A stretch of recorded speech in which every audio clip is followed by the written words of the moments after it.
il vient de m'annoncer que c'était bientôt terminé. Plus que quelques mois, 2 tout au plus.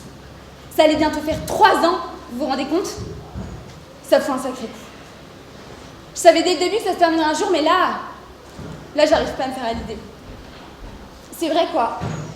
On était indissociables, inséparables, tellement complices. Il m'accompagnait absolument partout, je vous jure.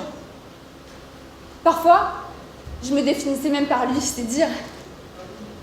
Je me rappelle tous ces voyages qu'on a pu faire ensemble.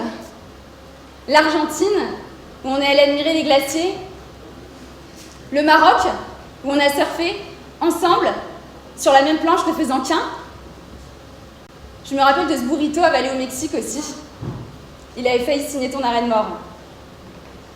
Je me rappelle tous ces mariages auxquels tu m'as accompagnée aussi. Cette année-là où j'étais témoin et où j'avais peur que tu gâches les photos en t'imposant trop dessus. Pourtant, c'était pas gagné au début. C'est vrai, c'est pas facile ce genre de choses. Au début, ça fait mal. On pense qu'à ça tout le temps. Et puis, heureusement, avec le temps, ça va mieux. Un peu comme un compagnon de voyage dont on veut prendre soin parce qu'on sait qu'il est là pour notre bien. Et puis, il y avait ce rendez-vous qui revenait toutes les 6 semaines. Ça me permettait de tenir un peu comme une date butoir. J'ai jamais eu autant de bijoux avant, jamais eu autant de bagues.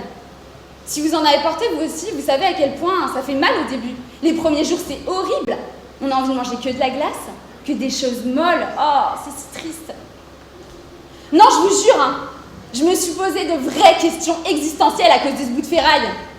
Bah ouais, c'est vrai, par exemple, sur les sites de rencontres. Vous faites quoi? Vous mettez des photos avec ou sans? Pour ma part, j'ai opté pour les photos avec, histoire de ne pas mentir sur la marchandise. Mais qu'on se le dise, l'ego en prend un coup. Après, le gros avantage, c'est que c'est devenu mon radar à enflure. La moindre réflexion et tu passes dans la case tocard. Parce que ça, des réflexions, j'en ai pris.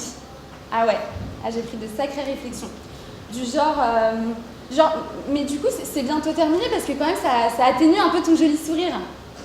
Et sinon, c'est normal que ça soit jaune et noir autour, là. Et il était comment ton sourire avant? Enfin, je veux dire, t'étais vraiment obligée d'en passer par là? Et sinon, on le sent quand tu suces?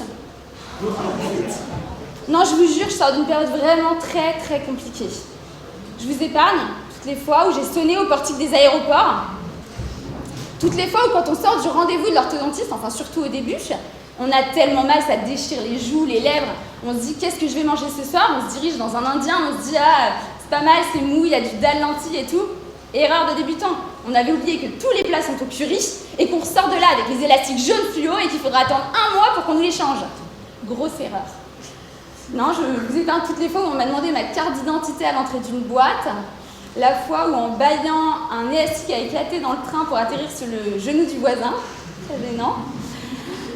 Toutes les fois où on m'a demandé ce que je faisais comme étude aussi, mais voilà, alors que non, j'ai presque 30 ans, je suis désolée. Voilà, non, je sors d'une période très très compliquée. Alors je vous laisse imaginer la tête de mon orthodontiste quand il m'a dit « Bon, on va envisager la dépose, hein ». Donc là, il y a 1 semaine, et je lui ai dit « Ah non, surtout pas, écoutez, j'ai le projet de faire une scène ouverte au FID le dimanche 5 janvier. Il faut absolument que je l'ai pour cette date, sinon je suis mal. » Là, il m'a regardé avec des grands yeux, il ne savait pas du tout de quoi je lui parlais, il n'a rien compris. Et il s'est dit que c'était bien la première fois qu'il y avait une patiente qui voulait garder son appareil dentaire plus longtemps. Donc voilà, ça fait 3 ans et aujourd'hui je suis triste que ça se termine. Et à la réflexion, je me dis qu'il faudrait peut-être que je fasse pareil avec les mecs. Quand je rencontre un et que ça se passe bien, je le prends comme il est et j'apprends à l'aimer.